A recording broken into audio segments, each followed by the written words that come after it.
En primer lugar, yo quiero recordar que este tipo de reformas están inscritas en una negociación que hizo el gobierno anterior con el Fondo Monetario Internacional.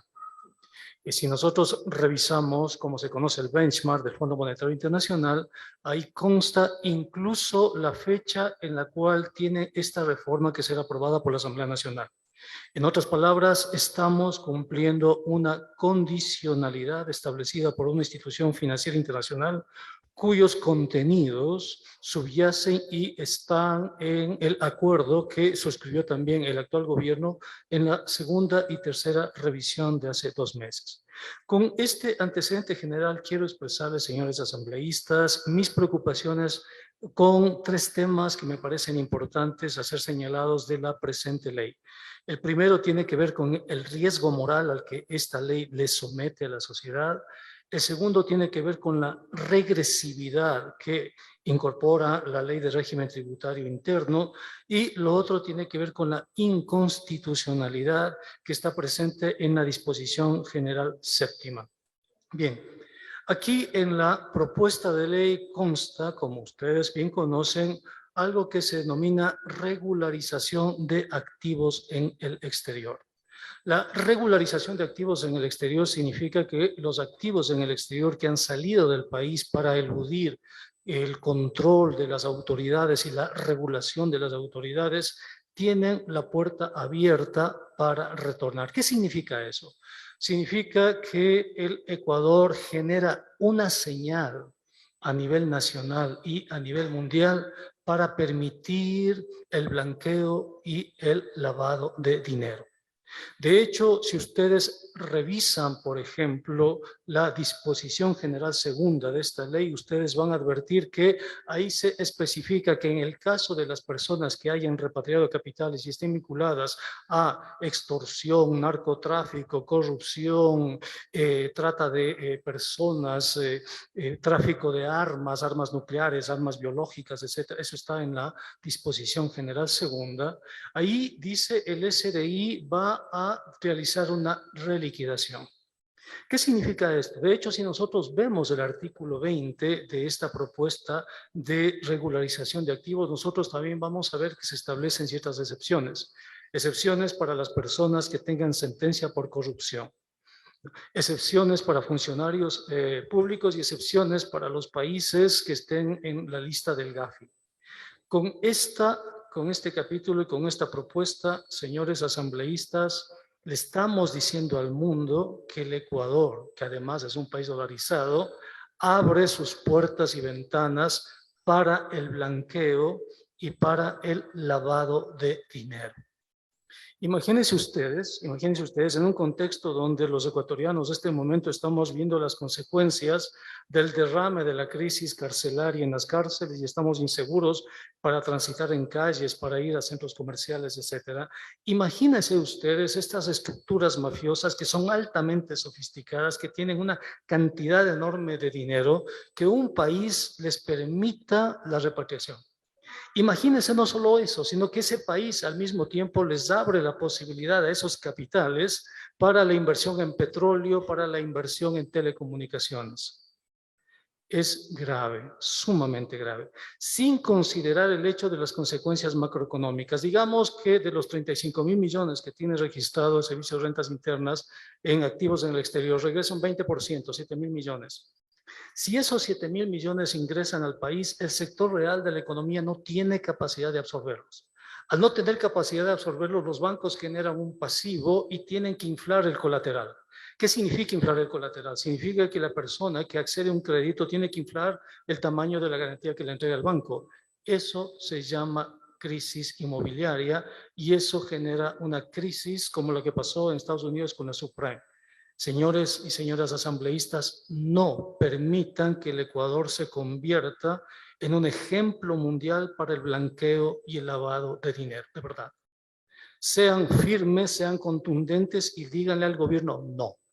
Nosotros no podemos permitir, no podemos generar una señal a las estructuras mafiosas a nivel mundial que utilicen al Ecuador como un mecanismo de apalancamiento financiero para actividades delictivas. Al delito hay que decirle no. A las actividades que tienen que ver con el narcotráfico, con la corrupción, con la evasión, con los paraísos fiscales, hay que decirle que no.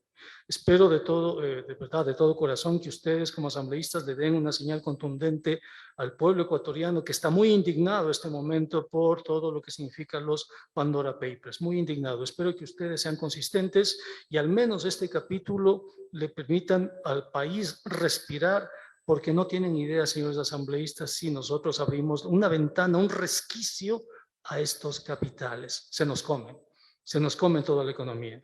Lo segundo tiene que ver con la regresividad de la ley de régimen tributario.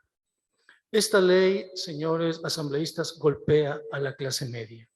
Yo he realizado un ejercicio en consideración de la metodología del artículo 40 y el artículo 43 de esta ley, para saber cuánto pagaría de impuesto a la renta una persona que gana $2.500 al mes y una persona que gana $4.250 al mes, ¿no? Con la anterior, con la vigente en realidad, porque no está aprobada esta propuesta, con la vigente estructura que existe, una persona que gana $2.500 paga más o menos $210, $250 de impuesto a la renta, más o menos.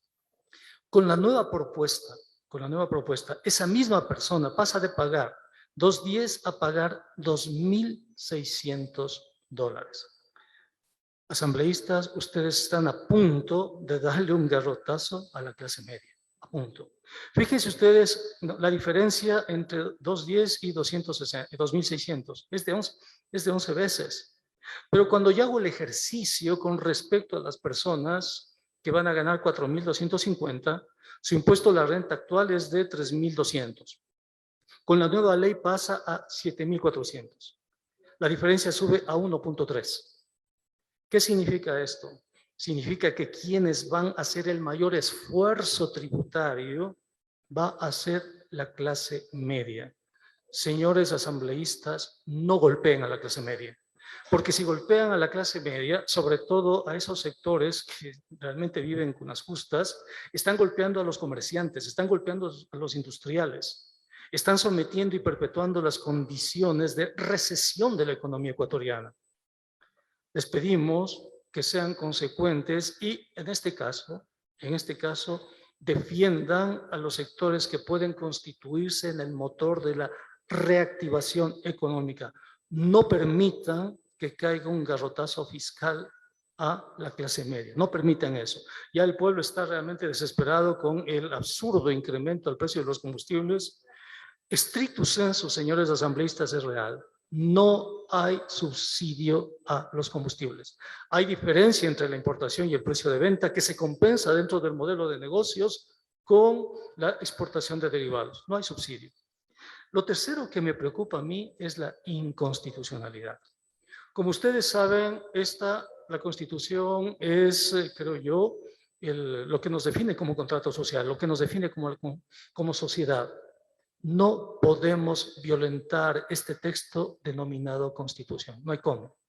El artículo 286 de este texto constitucional es taxativo, señores asambleístas y señoras asambleístas. ¿Qué dice? Leo. Las finanzas públicas en todos los niveles de gobierno se conducirán de forma sostenible, responsable y transparente y procurarán la estabilidad económica. Los egresos permanentes se financiarán con ingresos permanentes. Eso dice la Constitución.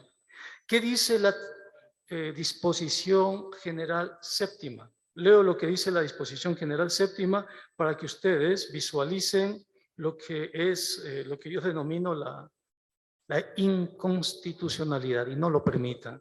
Dice la disposición general séptima de esta ley: por el objeto específico de esta ley, los recursos que se recauden por concepto de contribuciones temporales para el impulso económico no deberán ser consideradas como ingresos permanentes. Por lo tanto, no son objetos de preasignación alguna. Señores asambleístas, ¿están ustedes acaso reformando la Constitución sin cumplir con lo que establece la ley para reformar la Constitución? ¿Por qué una disposición dice que los ingresos permanentes no pueden formar parte de los ingresos permanentes? Explíquenle eso al país. No pueden, señores asambleístas, bajo ningún concepto permitir que esta disposición general séptima se apruebe. ¿Saben las consecuencias concretas que esto tiene, no?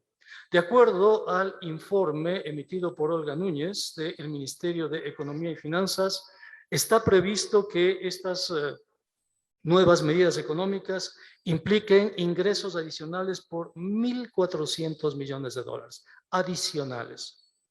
De acuerdo a la ley, el 21%, es decir, 295 millones van a los gobiernos autónomos descentralizados. El 11%, es decir, 155 millones irían a las universidades. Si ustedes permiten que esto pase, le están quitando recursos a sus provincias.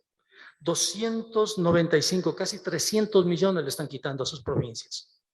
Le están quitando en este momento 155 millones de dólares a las universidades. Señores asambleístas, bajo ninguna circunstancia permitan que se violente la Constitución. Hay líneas rojas. Una línea roja, señores asambleístas, es la Constitución. No podemos violentar la Constitución. Por eso aquí me llama muchísimo la atención, tengo aquí el presupuesto general del Estado que se está trabajando en la comisión que queda 2 pisos más arriba, y me llama la atención que efectivamente en los ingresos permanentes no consta esta propuesta. Eso es inconstitucional y eso es ilegal. Pero lo que me llama muchísimo más la atención en esta propuesta, que es el presupuesto general del Estado y que tiene que ver con lo que estamos discutiendo aquí, es la forma tramposa, la forma de manipulación por la cual el ministro de Economía incorpora una cuenta petrolera en gasto permanente. ¿Qué tiene que ver la actividad de petróleo con gasto permanente? Absolutamente nada. Pero esta cuenta petrolera que se llama CFDD tiene un valor de 4.000 millones de dólares. ¿Qué hace con esta jugada? De los 20.000 millones que debería constar el gasto permanente, el momento que se añade esta cuenta, se desalojan 4.000 millones de dólares. Por eso no hay recursos para nada. Y si aparte de eso se desalojan 1.400 millones de dólares, se desestructura la Constitución, la ley y el Estado, absolutamente todo, absolutamente todo. Yo creo, señores asambleístas, hay muchísimas cosas aquí que realmente me preocupan. He tratado de ser lo más conciso posible. Yo creo que deberían legislar con la ley. A propósito de eso, tenemos 1.400 millones adicionales que tienen que entrar acá, pero la disposición general séptima dice que no. Si no entran aquí, ¿dónde van? ¿Dónde? Aquí hay algo que se llama sobre la línea. Sobre la línea están ingresos de aquí para arriba. Ingresos permanentes y no permanentes. Si no se registran sobre la línea, en algún lado tienen que registrarse, pues. La intención del gobierno es registrarlos bajo la línea, aquí en esta parte de aquí. Y uno diga, sí, es un problema contable. No, no es un problema contable. Si se registran bajo la línea, van directamente a las reservas internacionales. Y de acuerdo a la reforma del artículo 33 del Código Orgánico de Finanzas Públicas, de las reformas internacionales, en el primer sistema de cuentas va directamente a las cuentas del Banco del Pichincha, del Banco de Guayaquil, del Produbanco, del Banco Internacional. Revisen ustedes, son asambleístas, ustedes tienen asesores, revisen el artículo 33 del Código Orgánico, vean el sistema de 4 cuentas, vean lo que dice ahí. La primera cuenta será establecida con las otras sociedades de depósito que comprenden bancos privados. Lo único que les pedimos los ciudadanos, los académicos, lo único que les pedimos, señores asambleístas, es hagan respetar la Constitución. No permitan la transitoria, ¿no? Esta séptima, no permitan que el Ecuador se convierta en una posibilidad para el lavado de dinero, porque eso es lo que está posibilitando esto. No permitan que el petróleo, que las reformas de petróleo se conviertan en la posibilidad de apalancamiento de actividades delictivas. No permitan que el sector de telecomunicaciones se conviertan en apalancamiento de actividades delictivas. Cierren esa posibilidad, cierren esa ventana al narcotráfico, al lavado de dinero, al blanqueo de capitales. el país está muy pendiente de ustedes. Los ciudadanos estamos pendientes de ustedes. Ahora de ustedes depende la ética y sobre todo el respeto a esto, a la Constitución y al Estado constitucional de derechos y justicia. Muchísimas gracias.